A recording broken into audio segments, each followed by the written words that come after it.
সম্মানিত ভাইরা আমার, এবার আল্লাহর এই ফেরেশতা এই তাকওয়ালা ব্যক্তির মাথায় হাত বুলিয়ে দিলেন। হাত বুলিয়ে দেওয়ার পর আল্লাহর হুকুমে এই তাকওয়ালা ব্যক্তির মাথায় চুল এসে গেল। এখন আর খারাপ দেখা যায় না, এখন আর অসুন্দর দেখা যায় না। আল্লাহর হুকুমে সুন্দর সুন্দর চুল তার মাথায় গজিয়ে গেল। গজিয়ে যাওয়ার পর এই ফেরেশতা এই তাকওয়ালা ব্যক্তিকে জিজ্ঞেস করতেছে, ভাই তোমার তো মাথায় চুল এসে পড়েছে, এখন আর তোমার কোনো প্রয়োজন আছে কিনা? মাথায় চুল তো এসেছে, এখন কি আর কোনো প্রয়োজন আছে? সম্মানিত ভাইরা আমার, এরপর এই ব্যক্তি বলতেছে যে আমার গাভী খুব শখ, আমার যদি একটা গাভী হইতো, আমাকে যদি একটা গাভী দেওয়া হইতো, তাহলে এটা আমার জন্য অত্যন্ত ভালো একটা ভাগ্যের বিষয়। আমি একটা গাভী পালতে চাই, আমাকে একটা গাভী দাও। আল্লাহর হুকুমে ফেরেশতা এই তাকওয়ালা ব্যক্তির চুল এসে যাওয়ার পরে তাকে একটা গাভী দিল। গাভী দেওয়ার পরে তাকে দোয়া করলো, আল্লাহ তোমাকে এর মধ্যে বরকত বাড়ায় দে। সম্মানিত মুসলিয়ানে কেরাম, ও আমার বাবাজিরা, ও আমার ভাইরা, এবার আল্লাহর এই ফেরেশতা তৃতীয় ব্যক্তির কাছে চলে গেল, যার দুইটা চোখ নাই। এই অন্ধ ব্যক্তির কাছে গিয়ে বলে যে, হে ভাই, তোমার কোনো প্রয়োজন আছে নাকি? তোমার কোনো অসুবিধা আছে নাকি? আমাকে বলো। এই অন্ধ ব্যক্তি বলে, আমি আজকে অনেক বছর যাবত দুনিয়ার কোনো কিছু চোখে দেখি না, আমার দুইটা চোখ নাই, আমি কাউকে দেখি না, আমার চেহারাটাও আমি দেখতে পাই না, আমার সন্তানদেরকে আমি দেখতে পাই না, আমার স্ত্রী পরিবার পরিজন সহ দুনিয়ার সৌন্দর্য আমি দেখতে পাই না। আমার দুইটা যদি চোখ ফিরিয়ে দেওয়া হতো, তাহলে এটাই আমার জন্য উত্তম নিয়ামত হয়ে যাইত। ভাইরা আমার, আল্লাহর ফেরেশতা এবার এই ব্যক্তির চোখের উপর হাত বুলিয়ে দিলেন। হাত বুলিয়ে দেওয়ার পর আল্লাহর হুকুমে তার দুইটা চক্ষু ফিরে এসে গেল। চক্ষু ফিরে আসার পর এই ফেরেশতা তাকে জিজ্ঞেস করতেছে, ভাই তোমার চক্ষু তো আল্লাহ তাআলা ফিরিয়ে দিয়েছেন, এখন তোমার আর কোনো প্রয়োজন আছে নাকি? ভাই তোমার কি আর কোনো প্রয়োজন আছে? তোমার চক্ষু তো ফিরে পেয়েছো, এখন যদি অন্য কোনো প্রয়োজন থাকে সেটা আমাকে বলো, আমি তোমার প্রয়োজন পূরণ করে দেব। সম্মানিত ভাইরা আমার, এবার এই ব্যক্তি বলল, আমাকে যদি একটা ছাগল দেওয়া হতো, এটা আমার জন্য অনেক বড় একটা ভাগ্যের ব্যাপার ছিল। আমার চাহিদা হলো আপনি আমাকে একটা ছাগল দান করেন, যাতে আমি ছাগল লালন পালন করতে পারি। সম্মানিত ভাইরা আমার, এই মানুষের রূপ ধারণ করে আল্লাহর এই ফেরেশতা তাকে একটা বকরি ছাগল দিলেন এবং দোয়া করলেন যে এই ভিতরে আল্লাহ তাআলা তোমাকে বরকত দান। সম্মানিত মুসলিয়ানে কেরাম, সম্মানিত মুসলমান ভাইরা, দীর্ঘদিন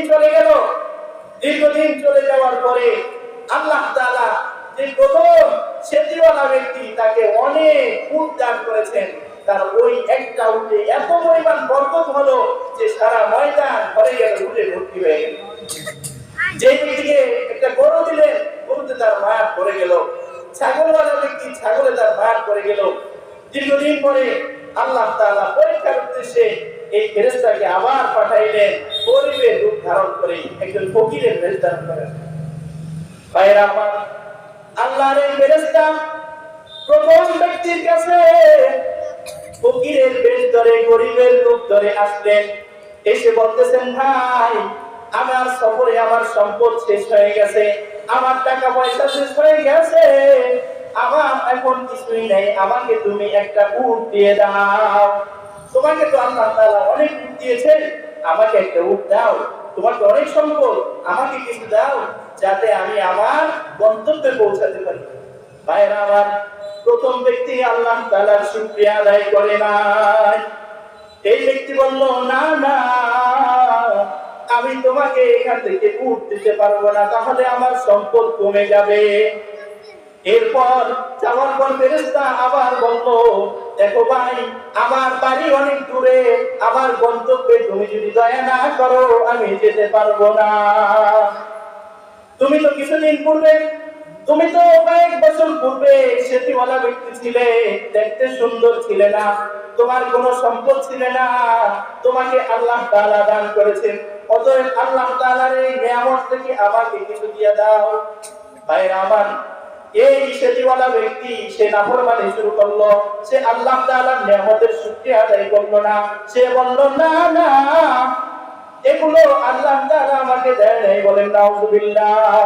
এগুলো আল্লাহ আমাকে দেয় নাই, বরং এগুলো আমি আমার বাপ দাদা থেকে পেয়েছি, আমার যোগ্যতা বলে এগুলো অর্জন হয়েছে। আমি সেটিওয়ালা ছিলাম না, আমি আগ থেকে ভালো ছিলাম।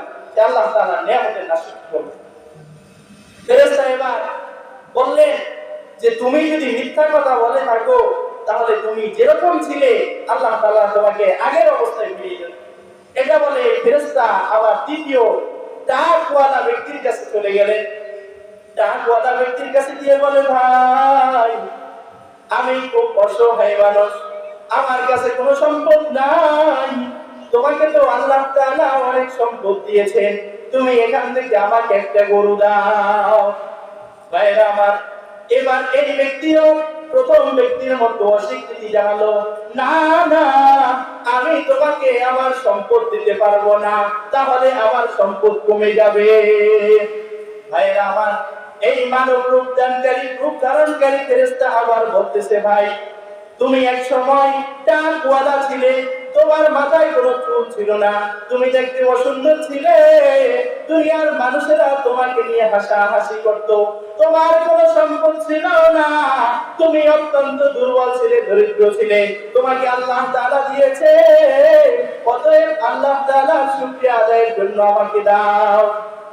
এই টাকওয়ালা ব্যক্তিও প্রথম ব্যক্তির মতো আল্লাহ তাআলার নিয়ামতের শুকরিয়া আদায়ের পরিবর্তে আল্লাহ তাআলার নাফরমানি করেছে। সে বলতেছে, না না, আমি কোন টাকওয়ালা ছিলাম না, আমি আগে থেকেই ভালো ছিলাম, আমার এই সম্পদ কোন আল্লাহ তাআলা আমাকে দেয় নাই, এগুলো আগে থেকেই আমার ছিল, আগে আমি দরিদ্র ছিলাম না। এই ব্যক্তিও আল্লাহ তাআলার নিয়ামতের নাশকরি করলো। নাশকরি করার পর এই ফেরেশতা এই ব্যক্তিকেও বলতেছে, তুমি যদি মৃত্যুক হয়ে থাকো, তাহলে আল্লাহ তাআলা তোমাকে তোমার আগের অবস্থায় ফিরিয়ে দেয়। এটা বলে ফেরেশতা। তৃতীয় ব্যক্তি যে অন্ধ ছিল, আল্লাহ তাআলা তার চক্ষু ফিরিয়ে দিয়েছে। এই অন্ধ ব্যক্তির কাছে চলে গেল। অন্ধ ব্যক্তির কাছে গিয়ে বলতেছে, ভাই আমি অসহায় মানুষ, তোমাকে আল্লাহ তাআলা অনেক সম্পদ দিয়েছেন, আমাকে এখান থেকে কিছু দাও। ভাইরা আমার, এই অন্ধ ব্যক্তি বলল যে, ভাই তোমার যত লাগে, এখানে হাজার হাজার ছাগল আছে, এখান থেকে যেটা পছন্দ হয়, যা পছন্দ হয় সব নিয়ে যাও। আমি অন্ধ ছিলাম, আমি দুনিয়াতে কিছু দেখতাম না, আমার কোনো সম্পদ ছিল না, আল্লাহ তাআলা এগুলো আমাকে দান করেছেন, এই আল্লাহর নিয়ামত থেকে তুমি এখান থেকে যা পারো নিয়ে যাও, আমার কোনো আপত্তি থাকবে না, আমাকে কোনো ধন্যবাদ দেওয়া লাগবে না, আমার কোনো শুকরিয়াও আদায় করা লাগবে না, যেটা পছন্দ হয় নাও, যা পছন্দ হয় নিয়ে যাও। ভাইরা আমার, ফেরেশতা এবার তৃতীয় ব্যক্তিকে বলতেছে, ভাই আমি কোনো মানুষ নই, আমি কোনো অসহায় নই, আমি কোনো মুসাফির নই, বরং আল্লাহ তাআলা তোমাদের তিনজনকে পরীক্ষা করার জন্য আমাকে মানুষের আকৃতি ধারণ করে পাঠিয়েছেন। টাকওয়ালা ব্যক্তি আল্লাহ তাআলার নিয়ামতের নাশকরি করেছে, সেটিওয়ালা ব্যক্তিও আল্লাহ তাআলার নিয়ামতের নাশকরি করেছে। তুমি আল্লাহ তাআলার নিয়ামতের শুকরিয়া আদায় করেছো, আল্লাহ তাআলা তোমার প্রতি রাজি হয়ে গেছে, তোমার প্রতি খুশি হয়ে গেছে, অতএব তোমার কোনো ছাগল দেওয়ার প্রয়োজন নাই। আল্লাহ তাআলার নিয়ামতের শুকরিয়া আদায় করার কারণে এই অন্ধ ব্যক্তির নিয়ামত আল্লাহ তাআলা আরো বাড়িয়ে দিয়েছেন, আরো বাড়িয়ে দিয়েছেন। ভাইরা আমার, আর যে প্রথম দুই ব্যক্তি আল্লাহ তাআলার নিয়ামতের শুকরিয়া আদায় করে নাই, কুফরি করেছে, অকৃতজ্ঞ হয়েছে, আল্লাহ তাআলা এই দুই ব্যক্তির নিয়ামতগুলো ছিনিয়ে নিয়েছে। আগে যেমন সেতিওয়ালা ছিল, এখনো সেতিওয়ালা হয়ে গেছে। আগে যেমন কোন সম্পদ ছিল না, এখনো সব সম্পদ নষ্ট হয়ে গেছে। আগে যেমন টাকওয়ালা ছিল, মাথায় চুল ছিল না, এখনো সে টাকওয়ালা হয়ে গেছে, মাথায় কোনো চুল নাই। আর যে চক্ষু ফিরে পেয়েছে, আল্লাহ তাআলার নিয়ামতের শুকরিয়া আদায় করার কারণে আল্লাহ তাআলা তার নিয়ামত আরো বাড়িয়ে দিয়েছে। আল্লাহ তাআলার নিয়ামত শুকরিয়া আদায় করলে আল্লাহ তাআলা নিয়ামত বাড়িয়ে দেন। এজন্য ভাইরা আমার, আল্লাহ তাআলা আমাদেরকে বিভিন্ন সময় বিভিন্ন ভাবে পরীক্ষা করে, দেখি আমার বান্দা আমার প্রতি তার ঈমান কতটুকু আছে, সে আমাকে কতটুকু ভালোবাসে, সে আমাকে কতটুকু মহব্বত করে। এটা আল্লাহ তাআলা বিভিন্ন ভাবে পরীক্ষা করেন। বিপদে ফেলে পরীক্ষা করেন, সন্তান সন্ততি নিয়ে যান পরীক্ষা করেন, কখনো ছেলে সন্তান অবাধ্য হয়ে যায়, এটাও পরীক্ষা, কখনো